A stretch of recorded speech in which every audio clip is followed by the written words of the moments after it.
Hi, I'm Michael Koerner. Welcome to the Virtual Lens Summit. This is probably our 12th or 13th. I've got to start counting and populate them on our website. I haven't done that with previous recordings.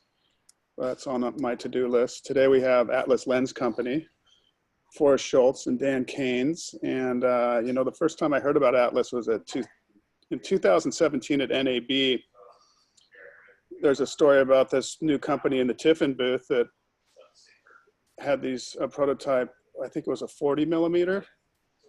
65. Or 65 millimeter anamorphic lens. And the story was that a couple years before, Forrest was taking apart lenses in his kitchen. And then 2 years later, he's got a working prototype of an anamorphic lens. And so that was sort of a mind-boggling thought with the complexity of lens design and manufacture. And then they were taking deposits for the first set of three, I think the first set of three were the first ones to be delivered. And then you could also put the deposit down for the whole set. And you could either pre-order for one, or you could pre-order a set of three. Oh, for the three. And then the next three were the second part of the set. But anyway, it was really impressive. And it was sort of a model taken after Red, how they did deposits for their Red ones and stuff and pre-orders. And it was sort of a crowdfunding effort, and definitely a new business model for our current age.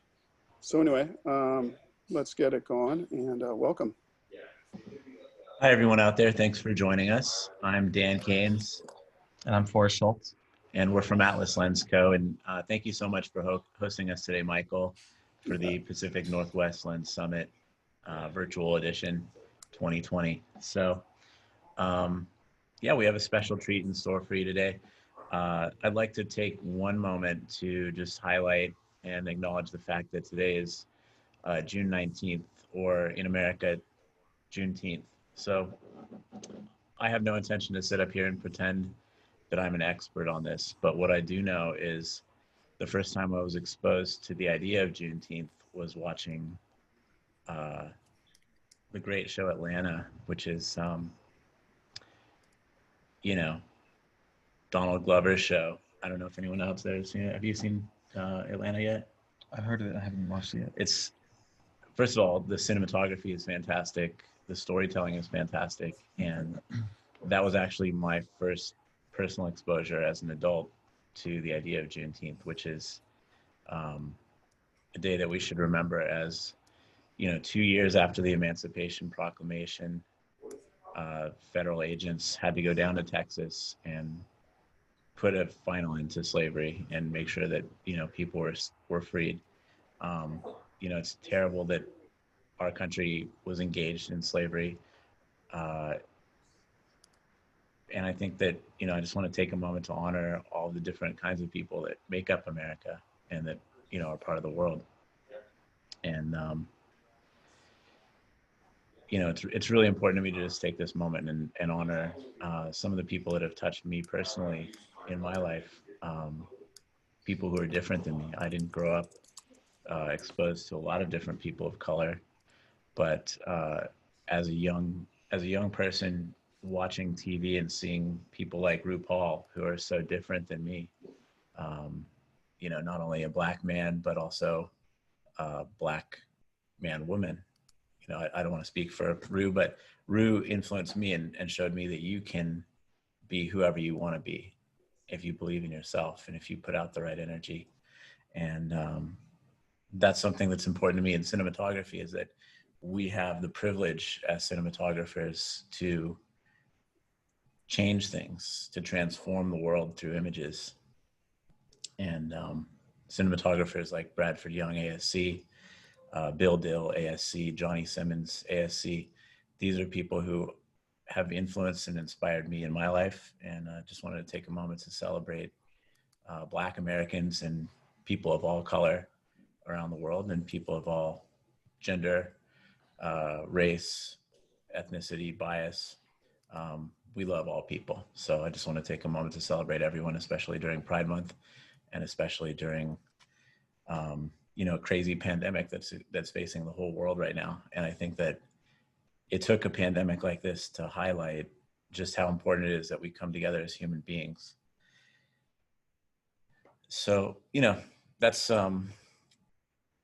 enough of me on the podium for the moment. But I just want to say, here's a proverb that's attributed to both Voltaire and Spider-Man's uncle, who I don't think it's any coincidence his name is Uncle Ben. With great power comes great responsibility. So I think as image makers, as people that make lenses, we have a responsibility, not just a privilege, but also a responsibility to take care of the world, take care of other human beings, and make it a better place. So allow me, if you will, to bring you on a journey with us today, looking back through history, because I think it's really important to not only understand where we are today, but to really truly understand where we are today and who we are today. It's important to look through the lens of the past to see why things were, how they became the way they are now.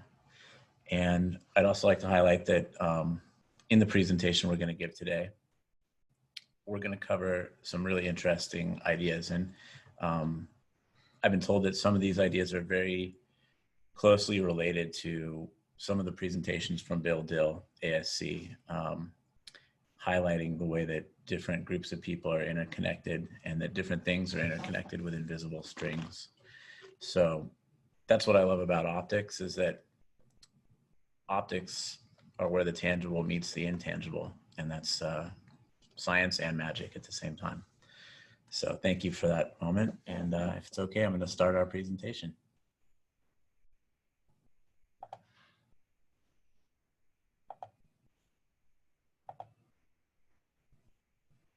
Okay, so today's presentation is called Anamorphic Lens History, Commerce, Technology, and Artistry, or Third Order Consequences of a Cinematic Kind. And we're going to carry you through history, through the lens, and show how business, technology, and artistry are all interconnected by invisible strings that have brought forth great opportunities and experiences that we witness today in ways that are often unexpected and surprising.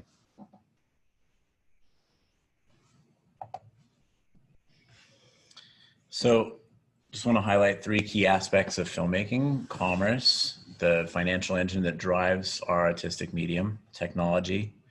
Filmmaking is inherently a technical medium. It's not something you can do with a brush and paint, although those can help. You're going to need some technology in order to make a film. And artistry. So, artistry is our opportunity to present the world in a true way, or to transform the world with our own truth and to perhaps make a better world than it really is. And all three of these aspects, these different layers, connect with invisible strings. So there are unexpected consequences that can often become beautiful, disastrous for some, beautiful for others. And it's often through suffering that we can create the most beautiful art or the most interesting results that we just don't know. So it's hard to predict what's next, but we can always look back at the past. So let's start by first defining what is an anamorphic lens and why does it exist? An anamorphic lens is a lens that uses cylindrical optics to intentionally distort incoming light rays to capture an asymmetrical horizontal and vertical field of view. And the same goes when you're projecting or presenting an image. You're taking an asymmetrical field of view and projecting it back out to become normalized or, contemporaneous to what we see in real life. The distortion created by an anamorphic lens has both technical limitations and potential artistic advantages. The reason that it exists is to fit a widescreen image onto a square piece of film. And I'm going to get into that in a moment, why, but I just want to showcase how business has influenced technology. So imagine, if you will, it's mid-century Hollywood and less people are going to the movies than ever. Most people are staying home to watch entertainment on a new square box called television. And this is creating a big problem for major movie major movie studios and theater chains, they're seeing a big decline in revenue and less interest in movies. So, the studios got together and they said, how is it we can get audiences to leave their homes and come back out? And they looked at what was popular and trendy at the time, and they noticed that people were really into stereo surround sound and hi-fi. And I might argue that this is a precursor to virtual reality or augmented reality. So you're immersed in the experience of sound or vision. And they said, well, if we create a spectacle that makes you feel like you're in a movie, you're more likely to leave your house, go out, buy some popcorn, buy a soda, have a hot dog, bring your family, and witness something unbelievable that you just can't do at home. So it's almost an out-of-body experience. And the first solution that was developed as a technical answer to this business need was Cinerama and formats like Cinerama. So you would use either 2 or 3 cameras running side by side to capture a panoramic view. And that would be on normal square film. And then, a few other things they tried would be like larger format film. But once you have a larger piece of film, you start getting wag in the film gate. So you get depth of field issues, registration issues where the film would jitter and judder. And running 3 cameras and 3 projectors is enormously expensive, 2 to 3 times more expensive. But they did manage to make a few Cinerama films. And of course, they'd also make some, VistaVision large format films. And generally the reaction was good. People started going back to the theater to see these widescreen movies. So the business units at the studios said, okay, we're seeing some positive results here. People will come back to the movies if there's enough spectacle. But no one wants to pay to run 3 cameras with 3 strips of film. And theater houses don't want to have more projectors and rent more film and have more problems with synchronization. So this is a case where the business influenced the technology, and they said, we have to come up with a cheaper way to do this. So one of the first studios to come up with a solution was Fox, and the head of Fox and the technical director of Fox flew to France and met with a man named Henri Chrétien. And Chrétien had developed something he called the Anamorphos or Anamorphot. And initially he'd created this technology for monocular viewfinders in periscopes for army tanks during World War I, so that you could look through a monocular viewfinder and see who's coming left or right of your tank, because it was too expensive to make a binocular system for most of the tanks at that time.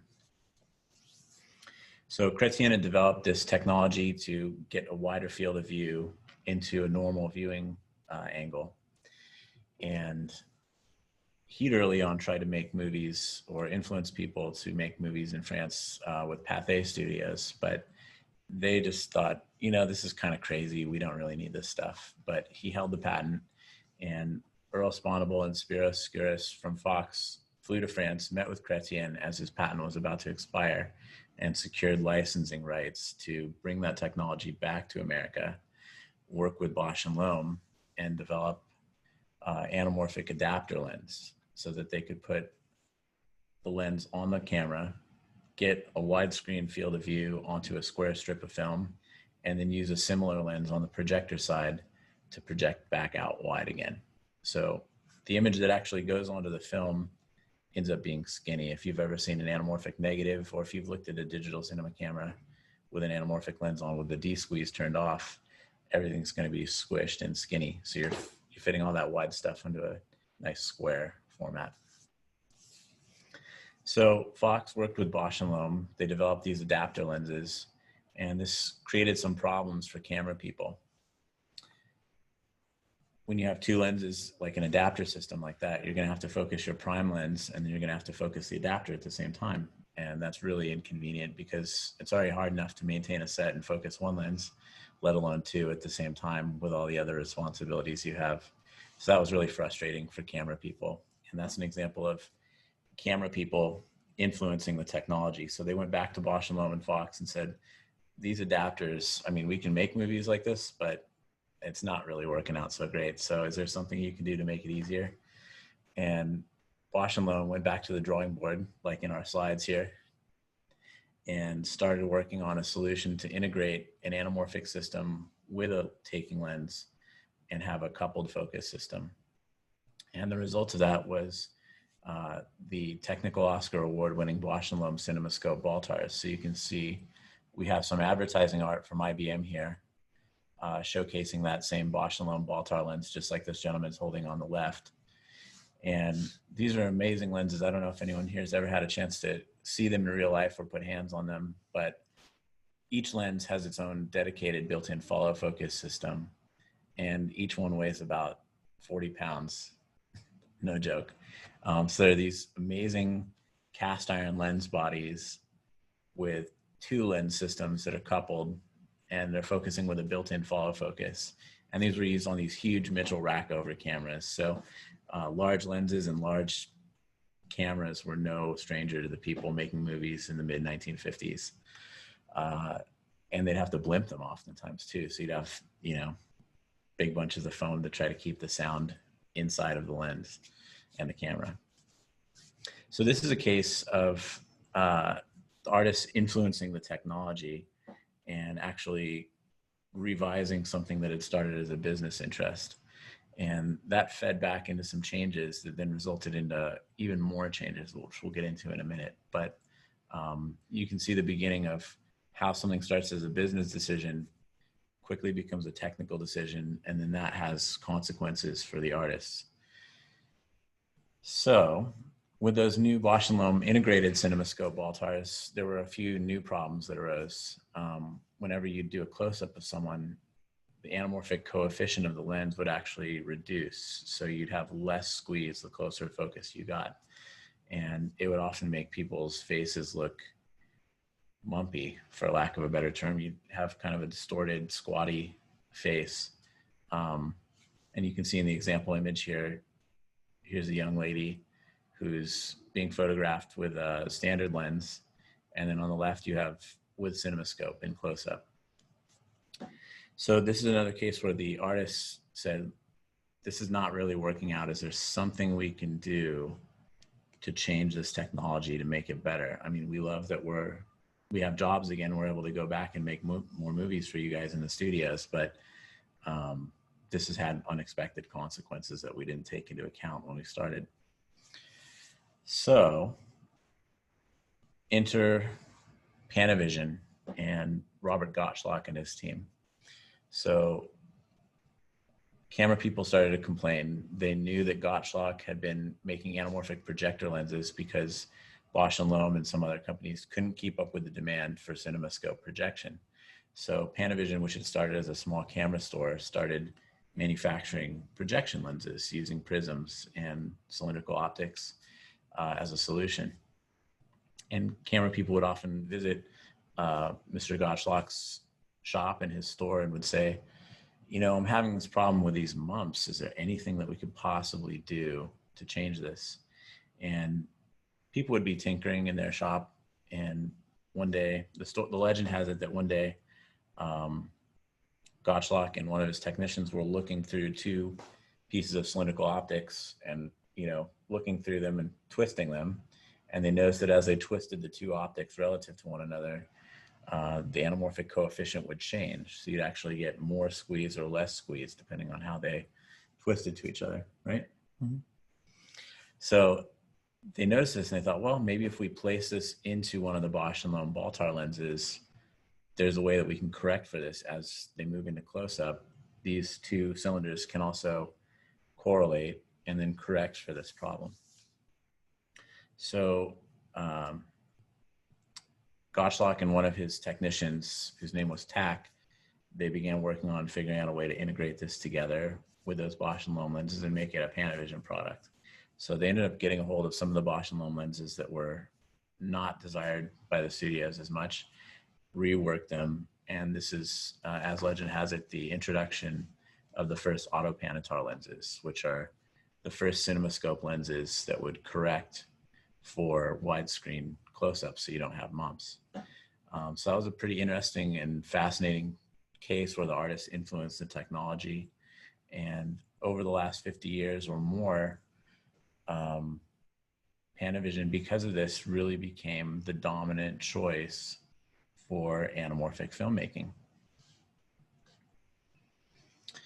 And let us not forget that, you know, Panavision and Bosch and Lomb and the people in America were not the only people making anamorphic lenses. During the Cold War, there was a race for technology that's not only for technology's sake, but a way of influencing culture. So the Soviet Russians put together their own anamorphic lenses with their state-run movie production studio and engineering system. And at the same time, post-war Japan was also very interested in addressing a growing consumer market. And companies like Kowa were also developing and manufacturing anamorphic projection and taking lenses for cinematography. So North America was not the only place that widescreen movies were being made and projected. It was a worldwide phenomenon. So now I'd like to talk for a moment about how technology really has affected the artistry. As we said, over the last 50 years or more, a tremendous number of anamorphic films have been made. And despite the technical improvements created by Panavision, anamorphic imaging still has its own unique set of imperfections that create a signature look. And I would argue that anamorphic is now the native language of cinema. We've all seen so many anamorphic films that it really is part of our lexicon and part of what we think of when we think of a movie. Chances are we might be thinking of anamorphic imaging. And we like to call some of these imperfections in the lenses tool marks. So some of those traditional tool marks that result as a unintended technical consequence are things like oval bokeh in the out of focus areas, streak flares, and things like astigmatism, coma, chromatic, and spherical aberration. So all these things that, you know, an engineer might say, well, we can't have those because they're imperfect. And in a sense, they're right. Actually became directly part of what we experience watching films. And they're sort of like, you know, like tape hiss. If you're listening to a recorded tape and there's something that's just not quite perfect about it, but it makes you fall in love with it just that much more, or tube amplifiers. So for those who love cinema, I would say it's a very similar thing or comparable. So that's a little bit of the history of how anamorphic lens imaging came to be and why it came to be. And now briefly, we'd love to talk about how Atlas Lens Co. came to be and our mission, which is to create anamorphic lenses for all people. So this is a case where artistry has then come back around and pulled the string and influenced business, because both Forrest and I are artists and technologists, but I would say foremost artists. I mean, I grew up loving photography, loving films, watched a lot of films from the 70s and 80s and even as far back as the 30s, but you know, grew up watching a lot of 60s, 70s, and 80s films that were primarily shot in anamorphic. And that inspired me to want at a very young age to become a cinematographer. And I would say that the first film that really made me snap out of reality and say, whoa, what is doing this? Why is it like this? And actually start asking questions about the world I live in would probably be Paul Thomas Anderson and Robert Elswit's work on Punch Drunk Love. So that film influenced me enough to say, okay, there's something about this that is so different. Why does this film look like this? I have to learn what is making it like this. And then I realized all the films I love, almost all the films I love, are anamorphic. So Forrest, you know, love to hear a little bit from you about your influences. Yeah, for myself, I've always felt like the music in film was something that stuck with me. I think it's the merging of the sound, so the audio and the visual, that even at a young age, I remember humming, you know, soundtracks to films and thinking about the way it made me feel while I was there watching it. I feel like that connected with me in a way where, you know, on a personal level, it just made me want to be involved in some of that process. I also put there, my father, I think an influence for the creativity, the design, comes from him, or this side of it, because at an early age, my dad's a contractor, and I remember him always talking to me. He worked with his father, and basically at some age he'd said he wanted to be an architect. He was actually doing a lot of sketching, drawing, wanting to go to school, but that kind of got interrupted because work became a thing that, the family needed. So he just kept with the contracting business. And I remember him telling me he wished he had, ventured down that path a little bit more, that he had went towards that direction. And I think that stuck with me at an early age, that you have to do what you really want to do, despite, the challenges and despite not knowing what may happen. So his passion and that for sketching, for design, he has, unique ability to see a problem and figure out a new way to engineer some solution for it. And I always respected and admired that. And so I think a lot of that kind of is what influenced me into this process of, I guess wanting to build lenses and learning how to do it, not being afraid to take that risk. For films, for Anamorphic specifically, I think Batman Begins was one I pulled up because I remember at that age, going into the theater thinking this movie is going to be about Batman. I'm not going to take it too seriously because I'd seen the stuff before, right? And I kind of thought, this is how I'm going to feel watching a movie about Batman. Seeing some of his predecessors that weren't taken too seriously.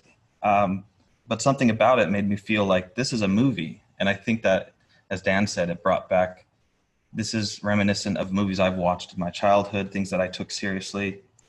The storyline, things kind of just merged, and I remember noticing what's distinct about this movie. There's something different. Even though I wasn't looking for it, I probably recognized some of those out of focus areas and, signatures of Anamorphic. Also, Killing Them Softly, Greg Fraser ASC. I remember reading about that one and watching that, distinctly looking for those traits of Anamorphic because they're very much in your face. You can't watch that movie without saying, this was shot on Anamorphic. Once your brain becomes attuned to it, do you find it's kind of hard to turn it off? Like now, I go see movies. I mean, before the pandemic, I was going to the movie theater and I'd watch movies and be going, okay, there's a little too much chromatic aberration there. What about that bokeh? The bokeh's chopped here. Why is that? What lens are they using? Yeah. So it's kind of fun, but it's also kind of a monomania that it's hard to turn off sometimes. So wish I could and just sometimes enjoy the story more, but love the lenses too much. So yeah. So, coming back around again to talk about how the conditions that we grew into as artists and as technologists influenced us to start this business. We were sitting there in 2015, and I know Forrest was, experimenting at home with a lot of different things. I had just left a business that I'd started making HD video transmitters and had never given up my cinematography career. And I was thinking, man, I would really love to own a set of anamorphic lenses. So we're in this condition where the cinema business has changed, technology has changed, artistry has changed significantly, like big changes in our lifetimes even. The transition from film to digital primarily. So we're sitting there going, why hasn't the cine lens business changed? All these other things have changed. So I was considering buying a set of anamorphic lenses, and I looked what's in the market. And it's like, yeah, I could buy a really beat up used set of Koas for $85,000 that may or may not work a month into using them and renting them out to people. Or I could get, try to piece together a set of Lomos, which have these beautiful imagery, but just without some kind of total rehousing. And even with a total rehousing, sometimes you can't always depend on the mechanics to hold up. So we were entering into a world where, as cinematographers, our needs weren't being fully addressed. we wanted to have something that would create vintage lens characteristics, but that would be dependable, reliable, and robust. And, you know, if you looked at the marketplace, anamorphic lenses typically would rent for more money. So if you were willing to take the risk on something like a Koa set or Lomo set, the opportunity to have reward for taking that risk was pretty high. So he was experimenting, and I was like, oh man, I don't know if I want to buy a set of lenses that are not that dependable. And then I thought back, and I'd been experimenting in a similar way to Forrest, you know, taking old projector lenses and photography lenses and modifying them. You know, after I'd seen Punch Drunk Love, I was like, wow, I can't afford a cinema camera. I definitely can't afford an anamorphic lens. And this is when you could get Lomo lenses for $500, you know, in the early 2000s. I couldn't afford $500, but I wanted to make photography, still photography that looked like a film, because that was what I had access to and could afford. And I'd been experimenting with putting projector lenses in front of my stills camera. I had a old Minolta I think it was like an XT1 or something, Minolta. And I would put a projector lens in front of it and take a portrait of my friends, and then develop the film, and then use Photoshop to de-squeeze it.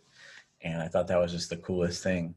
And I was looking online to see who was kind of interested in these same kind of ideas of building something new and, you know, starting in a DIY way. And like all good romances these days, Forrest and I met online. So he was on the forums, I was on the forums. I saw, you know, some of the incredible things Forrest was doing with very little resources in his kitchen, putting together these awesome short films using modified projector lenses and stills lenses. And I was like, the spirit of what this guy is doing is awesome. It really touches me in terms of thinking like a pioneer and just taking action, not waiting for things to change for me. And I thought, you know, I could try to afford a set of master anamorphics, but I'm not going to be happy because it's actually more perfect than the kind of vintage feeling lenses I want. Or I could get these old, spend money on these old vintage lenses and not be sure I can get a good result from them. Or I could try to take the money I wanted to put into my own set of lenses and then actually work with a real pioneer like Forrest, and together the two of us can put together a company. So, you know, I think it's really important to define the philosophy. And when we first started talking, we took a lot of time to really figure out why we were doing this, you know, what it is that we really wanted out of it. So we first asked ourselves, well, why do we want anamorphic lenses? And it helps to understand the benefits of anamorphic lenses to really know why.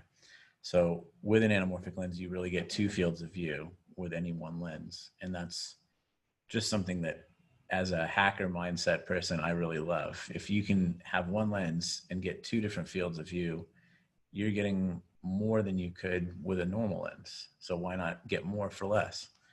The perspective magnification feels more human, in our opinion. I mean, you know, as most of us, if we're fortunate enough, we have binocular vision. So our two eyes are working kind of like those Cinerama systems where we're getting two combined pictures and getting a wider field of view. So a good I was just gonna say, naturally, I started thinking about this. Naturally, you have a brow, you have the, you know, the ridge in your cheekbone that sort of mask your ability to see up and down as much as you can see left and right. So in a really true way, you do have sort of a panoramic view akin to, you know, widescreen cinematography. If we had four eyes, we'd probably have to make 4 times anamorphic lenses, but biology, you know, if we're lucky to have both eyes working, we have binocular vision. So I think that's kind of how we ended up with CinemaScope generally. So it's a more human imaging system. You can fit more story in any given frame. So you can have something happening in the foreground and something else happening in the background telling a sub-story. And I think that's a fantastic tool for any artist.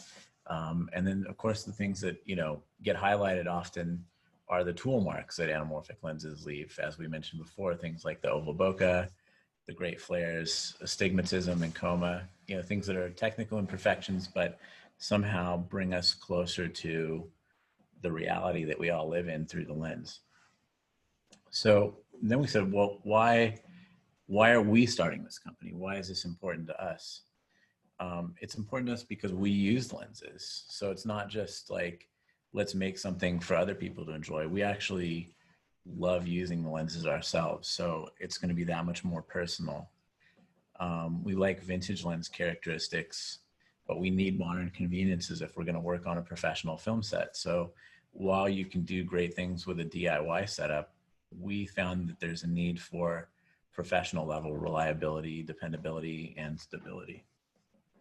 And we wanted to bring together a set of lenses that have balanced characteristics. So something that's not just like an FX lens that you only use for certain conditions, something that could really hopefully last a lifetime and be used on almost any type of film that a cinematographer or director wants to make. So whether it's a modern film or a vintage film, something that has characteristics for all parties, both parties.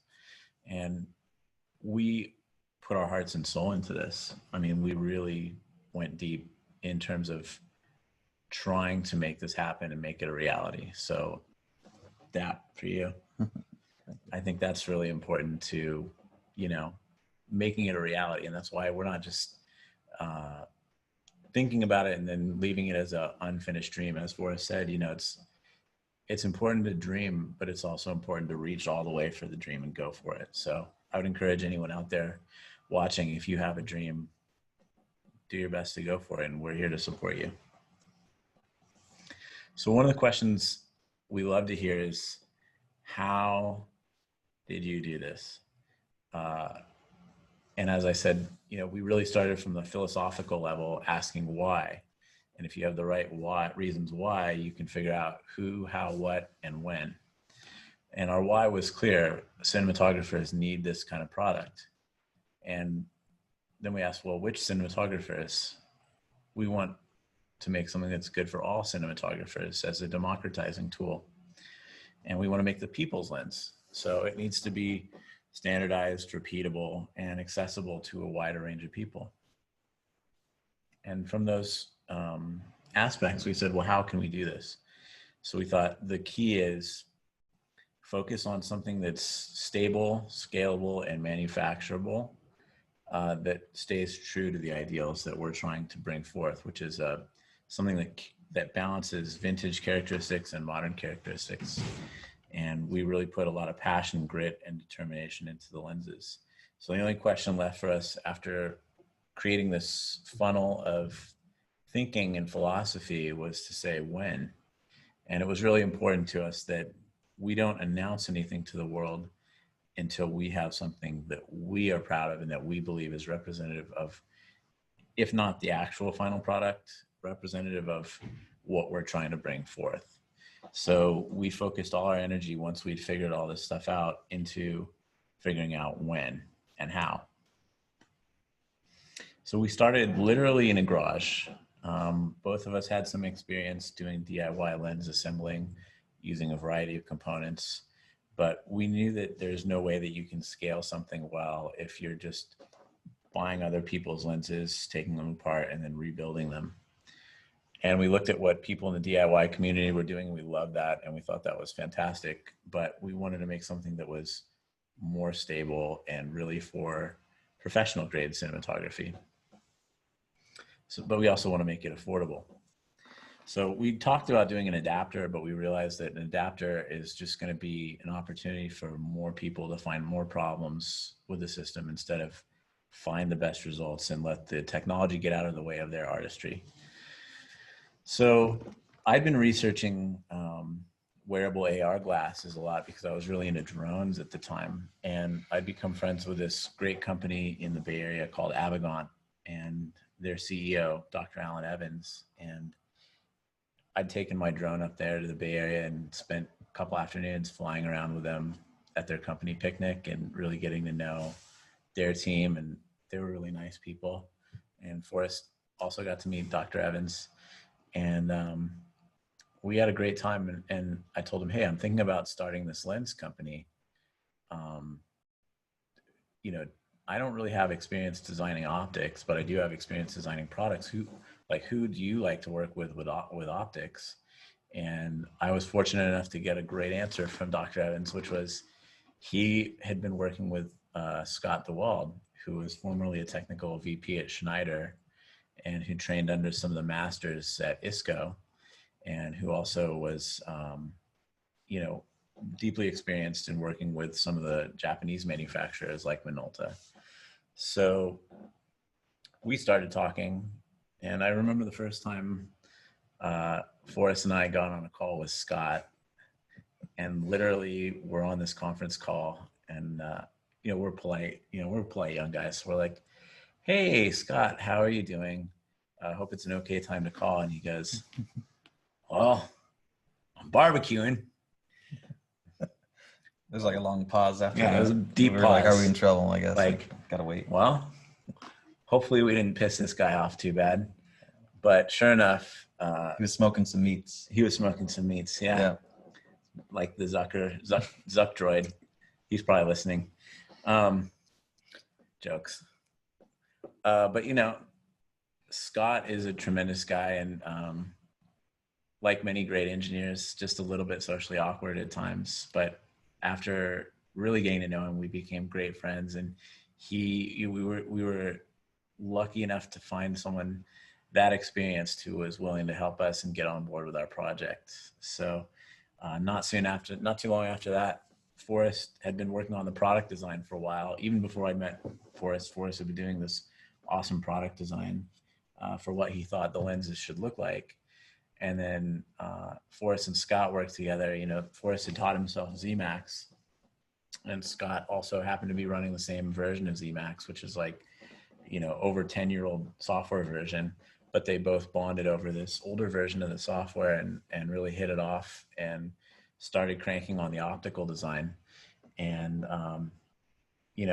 I focused on product management because as a cinematographer who'd been working in the field, I had a lot of ideas about what I knew camera assistants and cinematographers really needed out of a lens. So we did things like make sure that the iris and focus gears were in the right place and that they were uniformly spaced away from the system, and the specs, thinking about the specs that people wanted, and also working together with Forrest to really define the look that we wanted, which was something that would be uniquely a blend between classic vintage looks with a little bit of spherical aberration, softness when you're wide open, but when you stop down it really sharpens up a lot. We had to have streak flares that would be kind of like light teal blue, hopefully, and the bokeh was important, and we knew what we wanted out of them, and we set to work figuring out how to achieve all these things in a way that would be easily manufactured, easily repaired, and serviceable in the field if something goes wrong. So it was really important to us that these are a product that can survive harsh environments and hopefully give people a lifetime of great use. So we focused all of our attention and energy onto making a single minimum viable product to showcase, hey, we can do this. It's totally possible. And that it also ticks all the boxes of what we need out of the lens. So we set to work designing and building this prototype, and we were running in full stealth mode right up until NAB 2017, where we surprised the world. But, there's always a ton of uncertainty in these things. And because it was our first lens build, there were unexpected things that happened along the way. I mean, going as far as like, we finished the builds at the very last minute, but it's literally 2 days before the show starts. And we're like, okay, let's show these lenses to some of the cinematographers we know. So, I texted Christopher Probst, ASC, and I'm like, I know you like anamorphic lenses. Would you mind coming to check out this thing Forrest and I have been working on? And he was like, yeah, I'll be right there. You're up in Sun Valley. So I had friends at this rental house called DFS. So we set up some string lights. We set up a lighting setup with a stool. My wife came down and was our model for the day, and my dog, Eddie. And we set up this little setup to show off to a few people and just to gauge their reaction. And people were blown away. But that same day, we realized, yeah, the wings on the Alexa PL mount stick out a little bit more than we thought they did based on the specs that we had. So we couldn't fit the lens on an Alexa. We can only fit it on the RED cameras because there's no long wings on the PL mount. So we're like, oh man, we got to take this thing apart and then lay it down at the last minute to just make it fit on the Alexa as well as the RED for the show. So, you know, it all comes down to this sort of last minute. I like to always think most of what we do, you know, we do a lot to make sure that we preload 90%, that we're going to get things done. But that last 10% is always what I call the Indiana Jones moment, where there's this giant stone door coming down. It's going to crush us and our hat falls off. And then we slide under the door and we just pull the hat through and we make it. And that's, I mean, it's been 4 years of that feeling. And I'll tell you, I still love every minute of it. I don't know about you, but it's a wild ride. Every day is a wild ride, but it's still, I wouldn't trade it for anything. So it was fun because, you know, showing up, I'd worked out a deal with Tiffin where they were going to host us for free, essentially.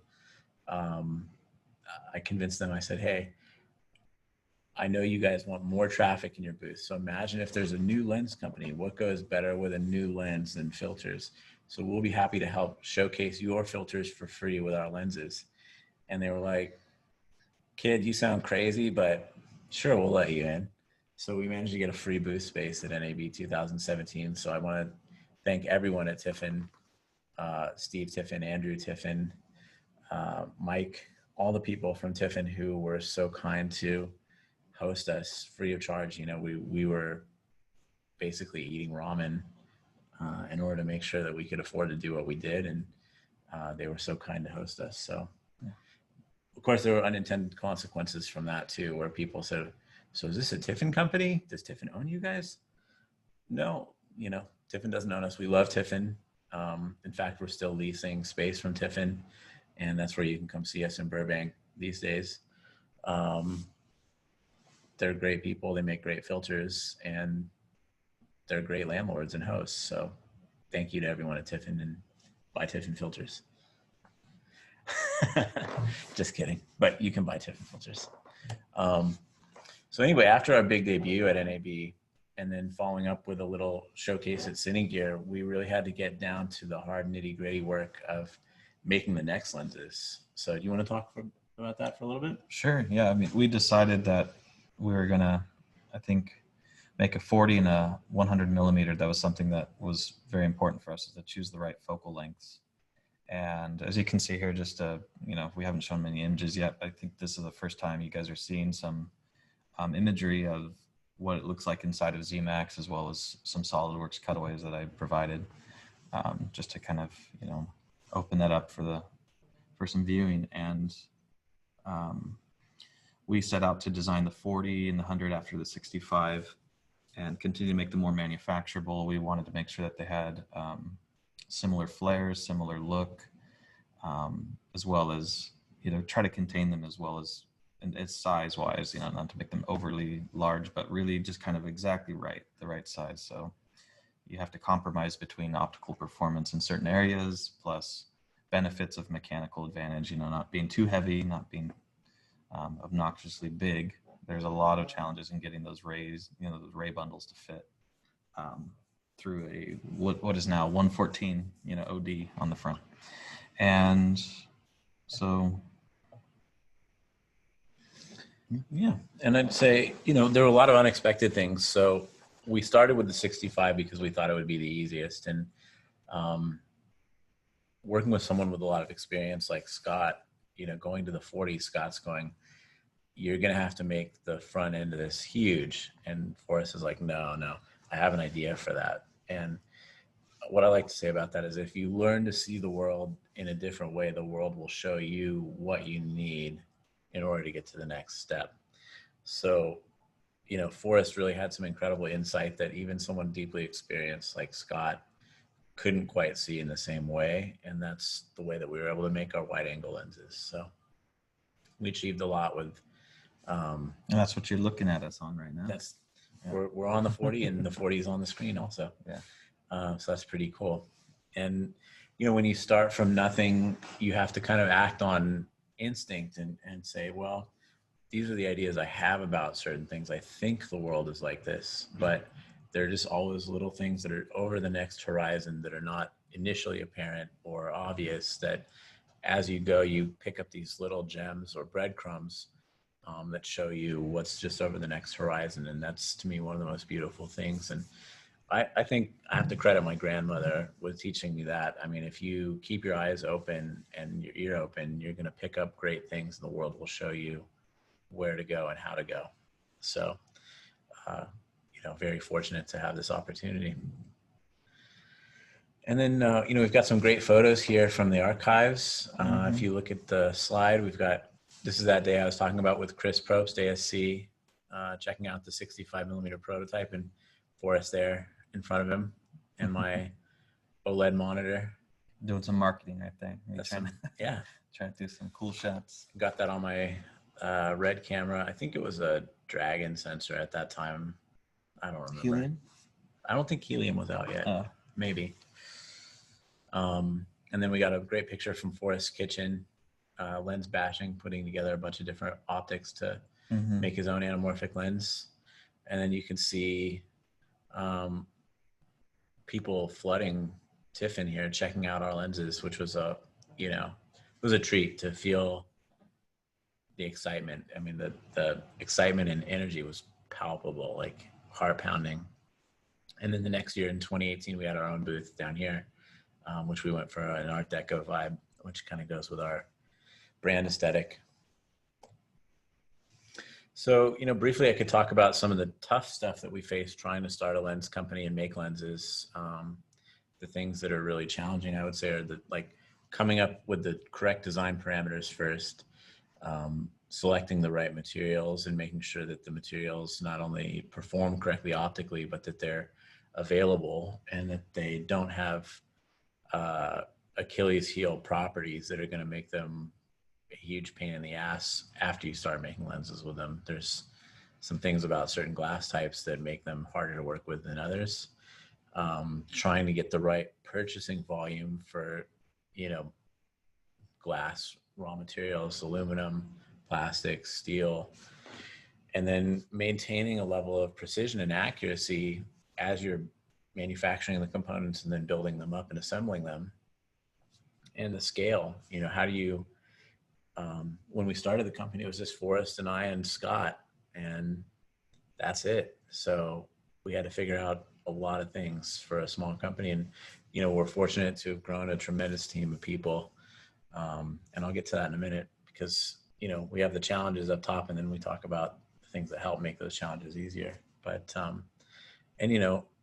if you don't have the tools already to start making these things, you have to either figure out how to get access to those tools or figure out how to make those tools yourself. Things like T-stop machines or focal plane microscopes, projectors, autocollimators, all the tools you need to assemble a lens up correctly and then make sure it's focusing right and working right.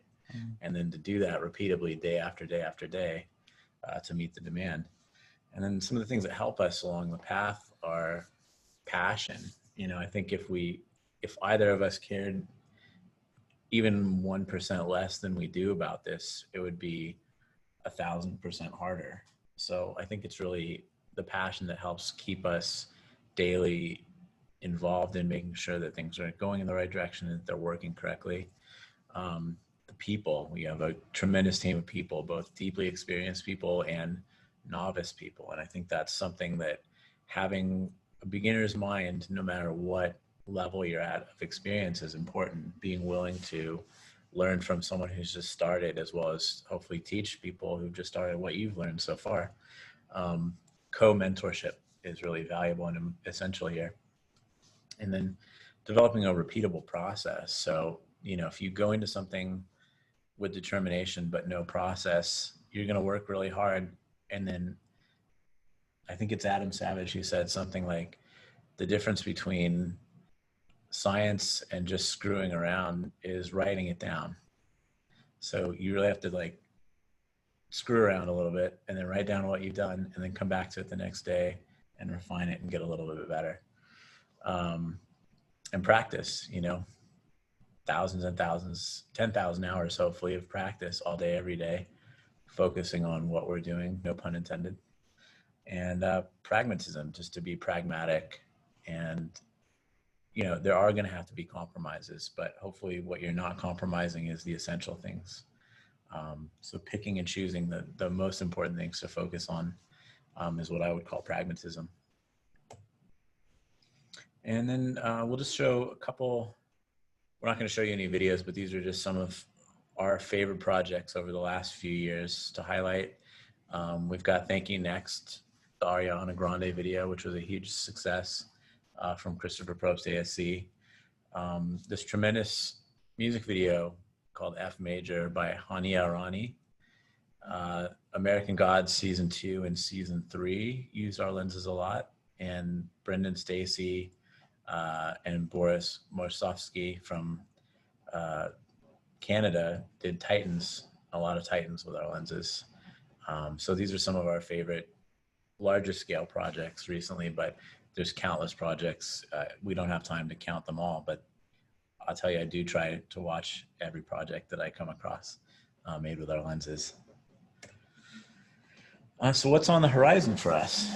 Hopefully more blue ocean. You know, I think we look at blue ocean as something that other people aren't necessarily doing.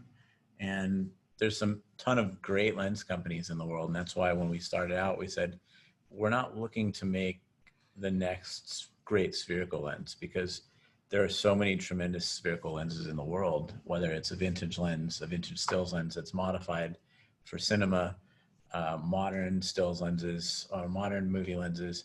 I mean, spherical lenses, there's no chance that a couple startup guys are going to make a better spherical lens than some of the majors out there.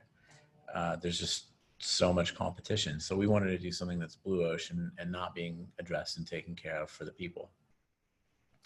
And we're truly humbled and honored to have a chance to be changing cinematography for the better. And the demand for our product has exceeded even our own wildest expectations. So there still aren't many viable options comparable to what we're doing with the Orion series. And our biggest priority right now is scaling our operations to get all of the people that want Orions, their Orions faster and more easily with less friction.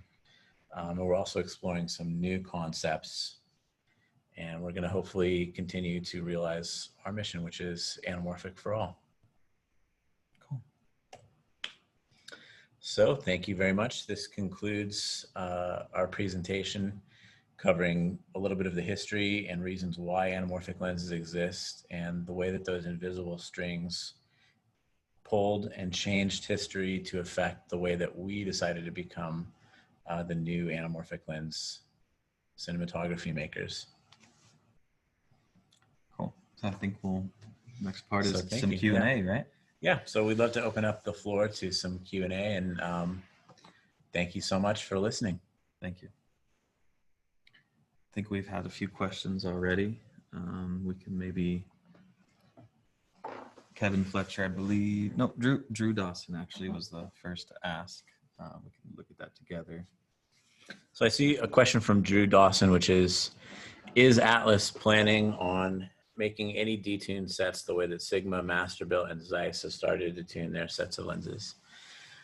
Well, you know, one way to look at it is it's so hard for us to get the lenses tuned in the first place that it's a fine threshold, right?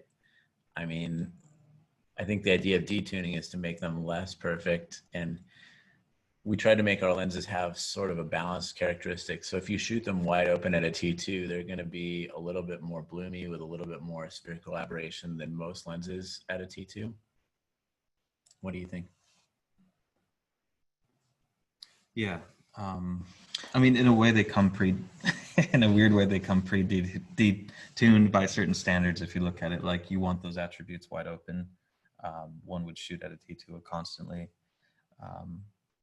But you never know. I mean, we might have some pretty cool tricks up our sleeve that are different than what everyone else is doing. Just keep your eyes peeled. One thing we do here is we definitely are considerate and exploring lots of options. A lot of things are on the table that we consider, and while we may not be able to answer all questions directly in regards to those those types, we have considered. We've had that request, I think, before. Doing something special. Yeah, making them a little special for a unique purpose. So I think that's a good idea. And then Kevin Fletcher seconds Drew's question. Is there a plan for a set that is detuned? Perhaps moving more toward Todd AOs. What is it about the Todd AOs that you love? I mean, I love the Todd AOs too, but what are the characteristics specifically about Todd AOs that hit you? We'll come back to that when I hear from you. Jay, right now, the wait time for the lens is almost a year. Is there a plan to reduce the wait time from Alice? The plan has been since day one to have as little wait time as possible. And maybe customers who are waiting right now have been waiting about a year. But our goal is to, knock on wood, by the end of this year, catch up to all the existing orders that are with us until today, if that makes sense. So our goal has never been for the wait time to be very long, but a couple unexpected things happened along the way. We've had to grow our company to figure out how to do that better. And we're constantly engaged in improving the company and improving the process to make it faster. But then unfortunately the pandemic happened, and I'm just thankful we've managed to figure out a way to adjust and keep things working and operating through the pandemic and keep our team safe, but still operational and functional. So the best news I can tell you is that we're not going anywhere. We're not about to go out of business. We're not going away. We're going to keep everyone here safe and employed, and we're going to pull through this. And, you know, no one has a crystal ball where they can predict when there will be a vaccine, when we'll be able to stop this global pandemic. But I think all of us have an opportunity and a responsibility to do our best on an individual level to support the humans around us and hopefully keep them safe and healthy too. So without being on too much of a soapbox, I think we're going to make it, and we're doing our best to speed up delivery times. You want to take the next one? Sure. Let's see. I'd love to see a comparison with these lenses on a film camera. It'd be interesting to do side by side with some of the classics. If anyone can get to the AFI website later on, they just published a lot of the students' visual essays. I have a friend who's at AFI right now. I know of 2 projects that were shot on film with Atlas lenses. They're shot on Super 35 anamorphic, or Super 35 format, 4perf, and they look quite nice. I think one is called Passengers. No, something. There's people on a subway. Let's just put it. There's something like that. I have to get the artist names maybe later on. I'll post them up in the chat here for everyone to see. Those are 2 examples of some projects that recently I just saw that were shot on film. You're right. There's not a lot out there that isn't digital. So it was nice to see. And, Michael, I don't know what you think, but maybe we can figure out a way to make this a project, if not for next Pacific Northwest Lens Summit with the Koerner camera, maybe sometime before that, we can figure out some kind of way to do a side-by-side on a film camera, Atlas with other vintage anamorphics and modern anamorphics like master anamorphics. And maybe we can get the Glasswork guys to send the lens, and we can do on film comparison of as many, the Share Grid people did a anamorphic lens test a couple years ago, and that was really cool. But I think it's been enough years now that it might be time to do something new and different, and also to do it on a film camera. So maybe we can figure out a way to do that together. I don't know. Yeah, it sounds fun. A little off the cuff, just tossing it. Yeah, never know. Do you want to chat about your? I know you came out with an extender as well that not too long ago, and yeah, I'd love to get into that in a second. Okay. I see that we have a question from Sean Rawls too, which is, what is blue ocean? So blue ocean is just a philosophical idea. The Glassworks guys would love to join the film tests. Hi, David. Hey, David. If you ever organize a test, of course, let us know, and we would love to join. Cool. Awesome. Thank you. To answer Sean's question about blue ocean. So blue ocean is just a philosophical idea of a space that is not taken by someone else. So it's a uninterrupted new territory, if you will. So untapped market. Untapped. In a way. Yeah, untapped waters, untapped market. Mm-hmm. People talk about blue sky thinking, which is like, there's no roof over your head. You can think in the blue sky as high as you want. And blue ocean is, someone else's made up philosophical idea of unmuddied waters or uncontested space. Tom. Hey, Tom. Nice to see you from Brain Cell. What is the status of the 25 millimeter? So we made a 25 millimeter prototype that we showed back in NAB 2019 and Cinegear 2019. And I think we actually won at NAB one of the best products in the show with that prototype. Mm-hmm. And after building it and testing it, we took a lot of feedback. So a little bit different approach than we've done in the past, which is with the first 6 lenses, the A set and the B set, we knew we needed to get these lenses out together as quickly as possible. But with the 25, we're taking a little bit more measured approach and taking a lot more feedback from end users in the market to make sure that what we do with that actually meets everyone's needs as best as possible. So I can tell you that we have one prototype that is on a film in Germany right now. And when that film comes out, I can actually name it for everyone. But up until then, we have an NDA. And hopefully we'll hear more about that soon. But yeah, I mean, we're hoping to have some announcement about that probably early next year. We also slowed that down because of the pandemic. So, again, it's about being pragmatic and focusing on the core values first. Right. I mean, focusing on our current demand too, and for the customers, it's something that you have to weigh a lot of options, and focus was basically on delivering our current product and making, keeping that aware in the company. So, yeah, we'll share. Yeah, but we're going to be happy to It's share still more happening. about that soon. It's still happening. We're just as eager as everyone else, I think, and so that's an interesting thing. Is we also are going to, as soon as we can, we're going to share more information about that. Yeah. 25 millimeter. And I see a question from Farhan Alam. Hi, I placed my order back in 2019, June, and it's been a year and I still haven't received it yet. Can you tell us the current delivery status? Farhan, absolutely. The best way to find out what the status of your order is to send us an email at info@atlaslensco.com. Our team will be more than happy to tell you the status of your order and approximately how long you might be waiting before it's shipped. And anyone who has a pre-order in, generally the answer would be the same. If you're wondering when yours is going to ship, our team has a tremendous system for providing feedback about that through the email. And one of the great things about what we do is that while we do take pre-order deposits like many of the other manufacturers, our deposits are 100% fully refundable at any time prior to delivery. So if you find that you are fiscally unavailable to keep the reservation in, we can make sure you get your deposit back. And that's something that we're going to honor and take care of. And then to talk about the LF extender, which is something that Mr. Koerner brought up. So our lenses are designed to cover a 24.89 by 18.66, approximately 4 per film gate aperture.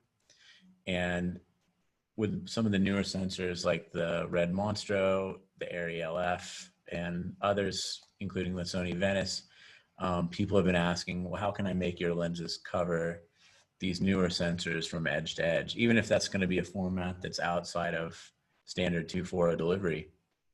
So we actually are offering an LF extender, which is sort of like a telephoto extender, but it also expands the image. So it can work, if you're using it on a 35 millimeter format camera, it works as an extender. So you can get longer effective focal lengths. So your 80 becomes a 127 and your 100 becomes about a 160.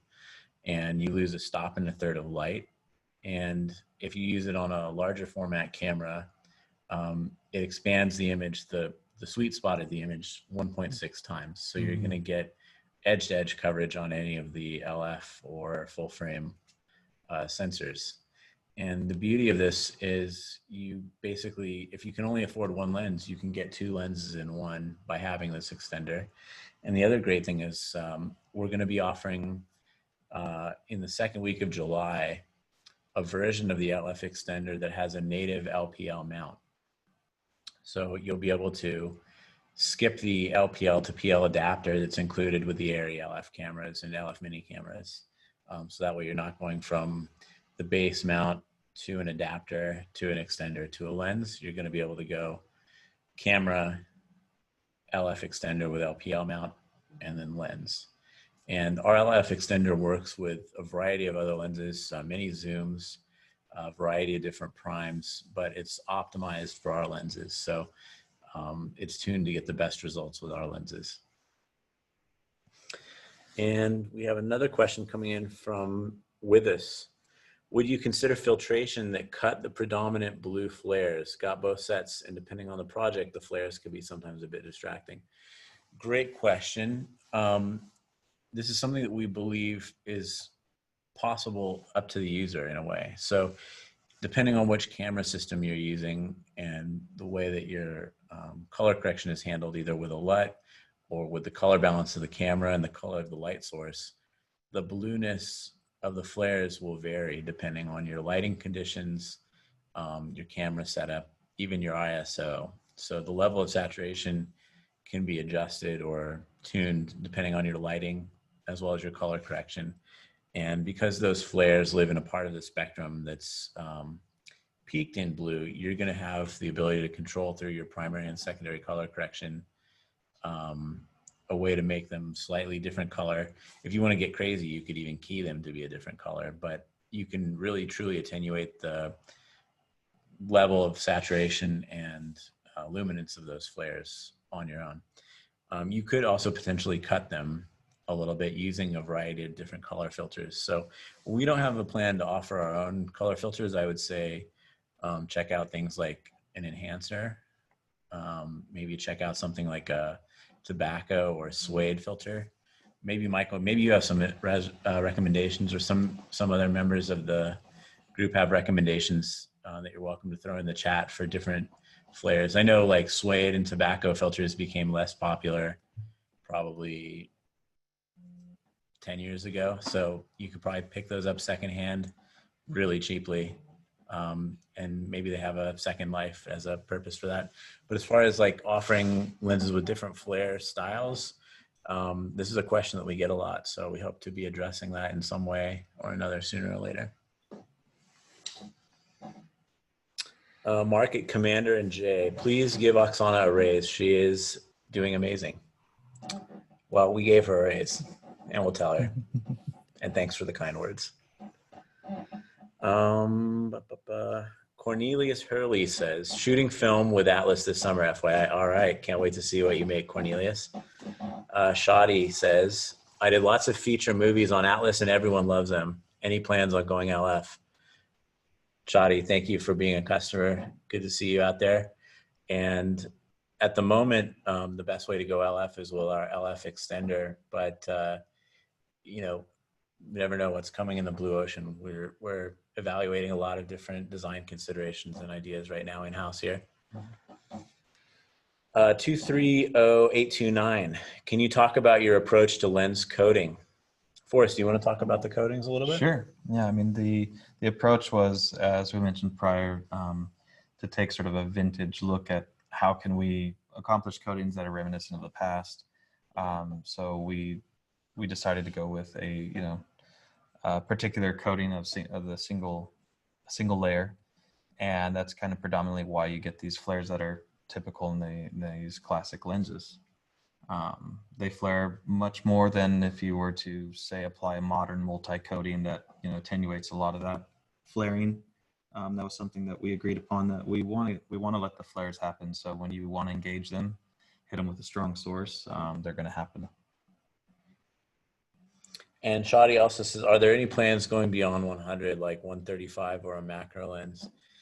Never say never, but again, if you need to go a little more telephoto, that LF extender is going to be a good friend to you. And I've tested using things like a Century doubler, which is Century doubler is usually like a rehoused Nikon or Canon extender to go even further. And I've even stacked a Century doubler with the 1.6 expander before.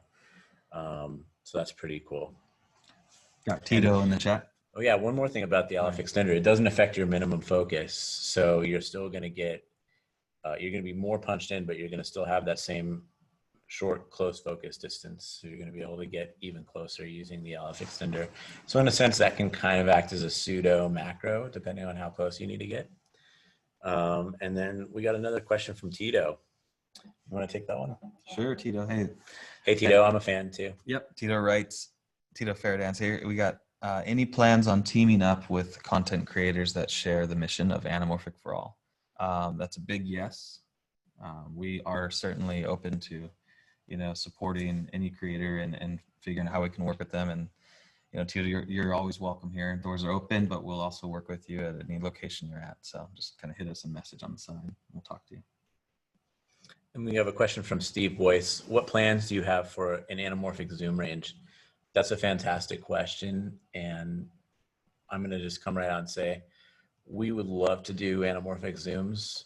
It's not yet in the cards because as a startup, it's not our area of expertise yet. So we feel like we have to really stay true to what we're trying to do first and foremost before we go too far. And that way we don't over leverage ourselves. But we would love to offer something that is similar in performance and style to the Orions, but with the ability to zoom. So yeah, we'd love to do that. Meg Valiant says, will there be a list of the other lenses that the extender is verified to work with available? That's a great idea. We should crowdsource a list. I mean, I've tested with all of my personal lenses, so I might as well, I have a significant lens collection. Another way to do this, and this is just for anybody, because there's probably an unlimited amount of lenses people might be curious about, is we could publish the dimensions of the actual fitment so that you can actually print or, take a gauge from online dimensions, check it against your lenses and your current inventory. If it fits, it usually works. I think that's a big thing of the thing. So if it just mechanically will fit into the extender. And some work optically better than others. So like a lot of the primes, you're going to have to stop down probably one stop so far in my experience. But if you email us, I mean, we'll put this on the website soon, but if you email us, we actually have the throat dimensions of the LF extender, so we can give those to anyone who asks. But it gets a little more complicated sometimes with like sphere collaboration of certain lens designs. Sure. There's, the works, I guess. We would love to make an extended database about this. It's just, I don't know how much time we have yet. Certainly. But we'll find time. I think it's a great question. Yeah. Mike Carter, what is the stop loss on the extender expander? I believe that's a third stop. 1 1/3 stop. 1 1/3. Yeah, 1 1/3 stop.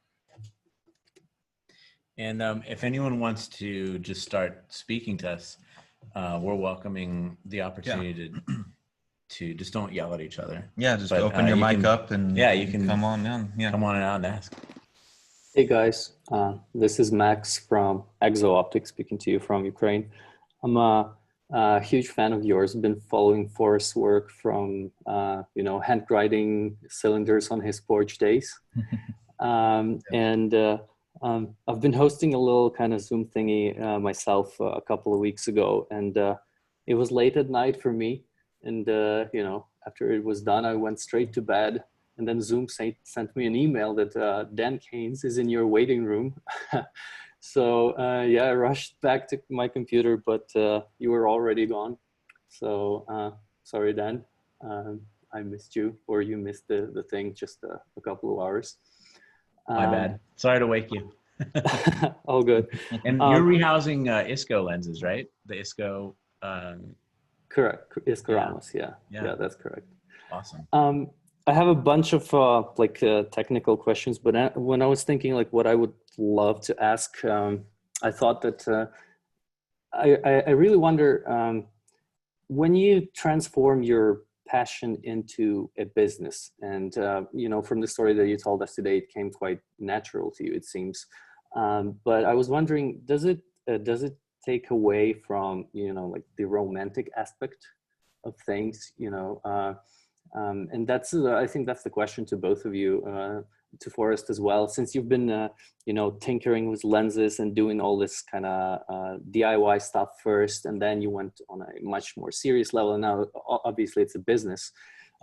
does it take away from the fun, or do you find it tough to kind of balance, you know, the fun aspect and the business aspect of things? Thank you. I'll answer first. Yeah, I mean, I actually wouldn't say it takes away from that romantic feeling and that passion, that fun that you have with it. It certainly does reduce maybe the times you're able to experience that feeling of romanticism with the project you're engaged in, just because sometimes, you know, logistics come up, you have to answer emails, you have to work on something that you get so focused in that you're not really feeling that moment in, you know, in that daily work.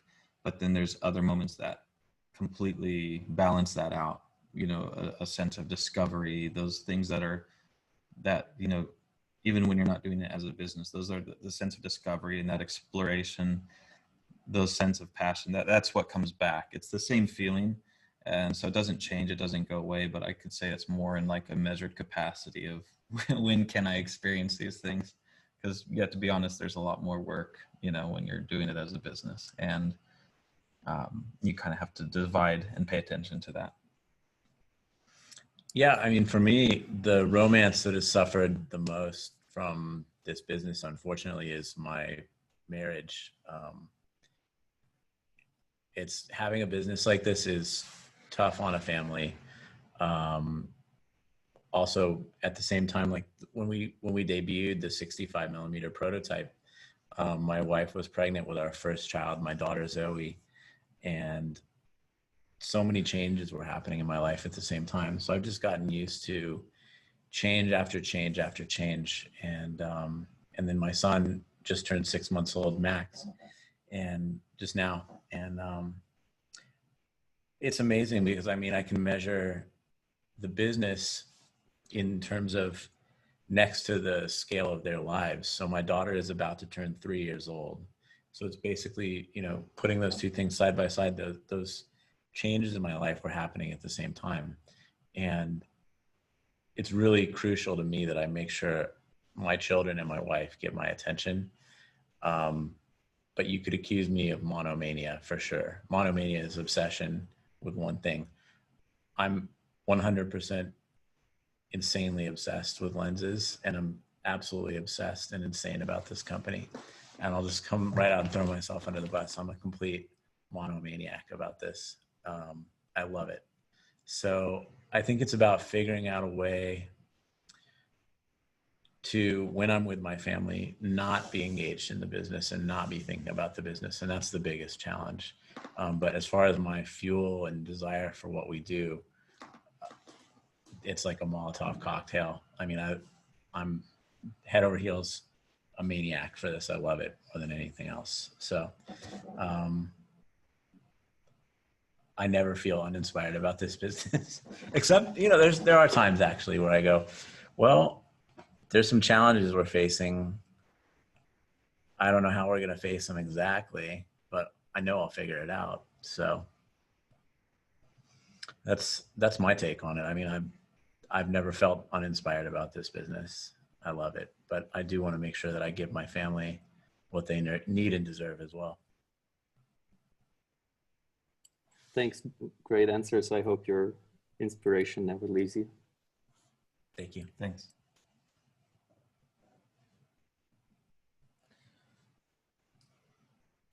We had one question on the side. Yeah. Go ahead. Yeah, go ahead. Yeah. It's from a Hero. It says, Kowa used to make smaller versions of anamorphic lenses. Would it be possible? Would that be possible from Atlas Lens Co? And that's a good question. Kowa, you know, as a comparison, let's just say they're smaller, and someone, you know, you might notice that there's some distortion, some interesting things happening, especially at the edges of frame. That is a compromise to the size that they were made. As you squeeze down the package size of, let's say, an optical assembly or system, and you're still maintaining a 2x squeeze, you are really forcing a lot of bending of light to the point where undoing some of those effects is going to basically have a compromise, which is you can get the image to come into focus at the expense of distortion. With ours, we decided that we needed to balance distortion a little bit better than that. One of the things that I have seen in the past is an ununiform squeeze across the frame. Again, that's just a portion of distortion, but it's anamorphic distortion distinctly because it looks like you have more squeeze at the edge than you do in the middle. And we paid close attention to that. So in order to achieve a more uniform squeeze across the frame, that meant we had to elongate, some portion of the anamorphs, and that's why they're a little bit bigger. Yeah, never say never on trying to make something a little bit smaller, but I love the Kowa lenses. They just have their own unique flavor. Sure. And if you watch films shot with them, one I can think of right off the top of my head is a film called Soul Searching, which is about some Korean American kids who go to Korea to get immersed in Korean culture in Korea. And they use the 40 Kowa a lot in that film. And I was watching it with my wife and I'm like, oh, this was definitely Kowa because the edges, they put the characters on the edges and they're like extra skinny, and then they walk into the center of the frame and they change dimension. Mm-hmm. And that's just one of those things that it's a tool mark from the lens. So it's that lens. And I think that's awesome. Yeah. Those lenses have their own purpose, but it's different than what we were going with for the Orions. So, but yeah, never say never. I mean, there's always the possibility of us making something smaller in the future. Yep. And Tito says, Kowa used to use synchro focus designs, which affects how the squeeze factor changed over the focus range. Also true. Like Lomo, the Kowa lenses, they use a dual focus system. So there's like a floating group that changes as you focus. And then Fazakas Gurgly says, hi, thank you very much for this presentation. Is there a possibility to see and test the lenses in Germany? Absolutely. If you email us, we can recommend some rental houses in Germany. And hopefully after the pandemic is over, maybe we can visit an event like Cynic in Munich. Mm-hmm. And if you go to our site, there's also a section where if you're a owner operator or a rental house who carries our lenses, as a thank you to those people and companies that carry the lenses, if you would like to be featured on our referral list, email us and we'll make sure that you are on that list of where you can access the lenses. So we do have a variety of rental houses and owner operators in Germany who could even show you, even during the pandemic, the lenses, hopefully. Yeah, we welcome more questions. If anyone wants to jump on mic, that's also okay. Hello from Switzerland. This is Gavin from With Us. Hey. Hi. I have both of your sets, and there's something that I would like to point out, and that is, to my surprise, your lenses hardly ever going to need diopters. How did you accomplish the close focus? That was very surprising to me when I was working with other anamorphics, even more modern. It was not even close to what you guys accomplished.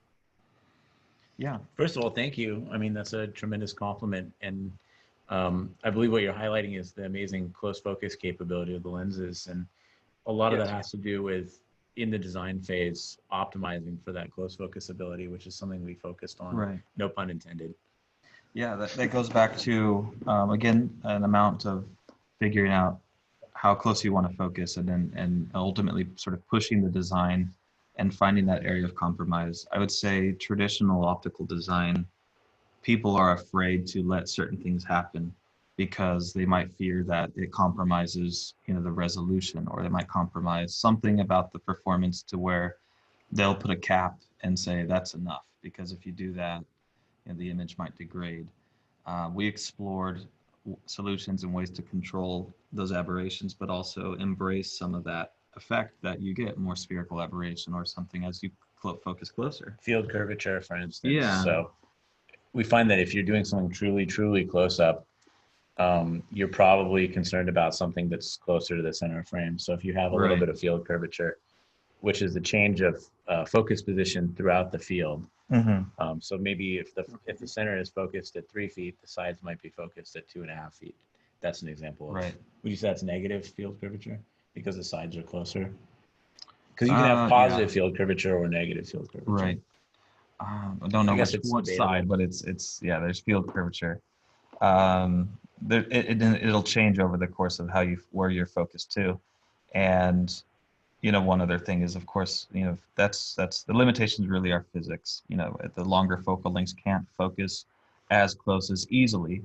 The lens would have to ultimately become bigger or longer or something to accommodate, because just the nature of wide angle versus telephoto and how they focus.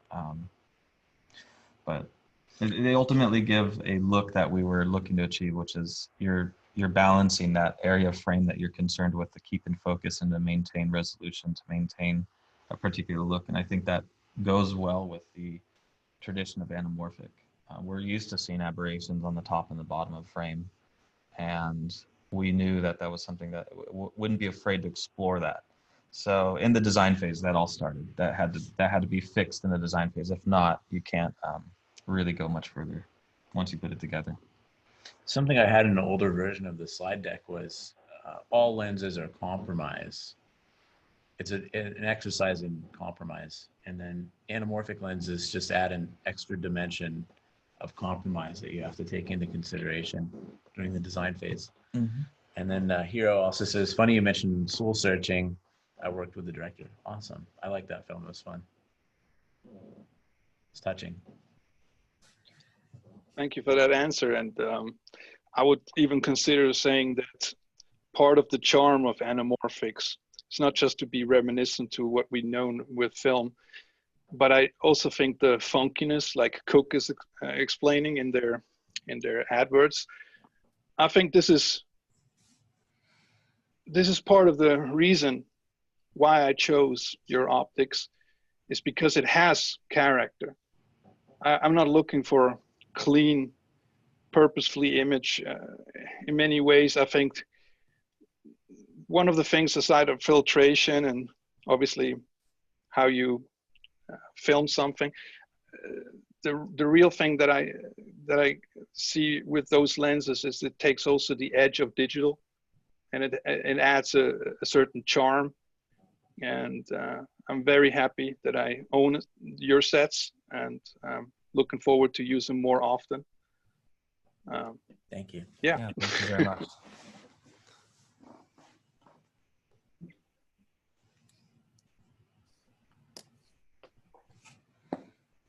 Any other questions? What I sort of like to do at the end of these, thanks so much, you guys. This was great, really educational, well put together, and a nice discussion at the end. Honored to have Atlas and you guys on the Lens Summit. And something it's an honor and a privilege to be here. Yeah, it's a super fun thing. Something I like to do sort of at the end of these things is sort of go around the world and see what's going on in different markets. And we've got Max Swan from the Ukraine was on. Max, how are things there? Sorry, are you speaking in regards of just like production? Pandemic, yeah. Right. Well, things certainly slowed down a bit here. But the places that I work with, I'm operating on a really small scale though. So it's a very different kind of business from Atlas. Like the production house that I'm cooperating with, they focus on like really high volumes, larger clients. I'm a very kind of small client for them, but the pandemic kind of took away a lot of their major clients. So they have a little bit more time for me, and things were finally set in motion recently. So, I guess it's a give and take. Right. Yeah. And then we have Gavin from Switzerland with us.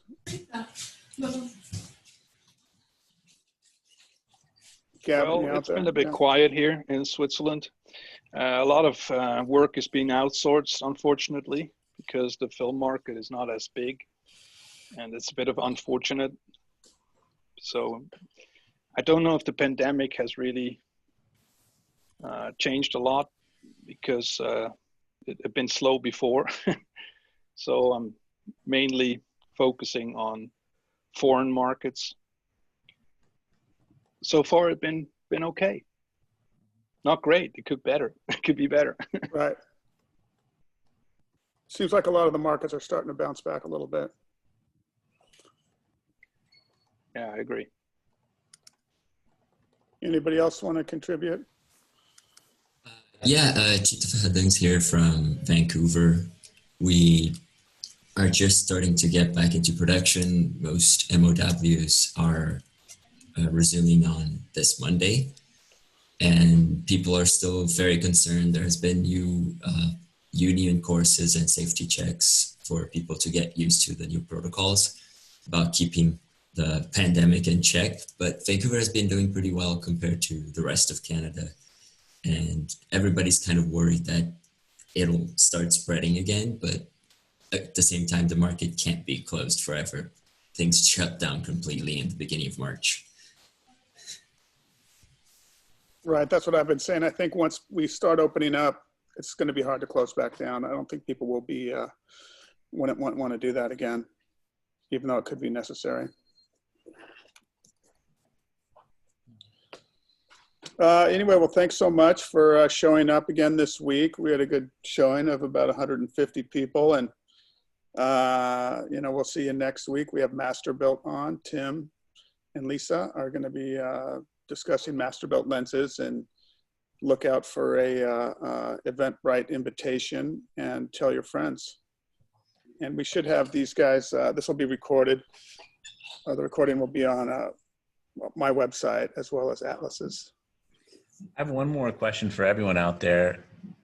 If there's something that you want in a cinema lens that doesn't exist yet, that is your dream lens or something that's just not out there, feel free to type into the chat what you want and make a wish. And if we can do it, we'll try.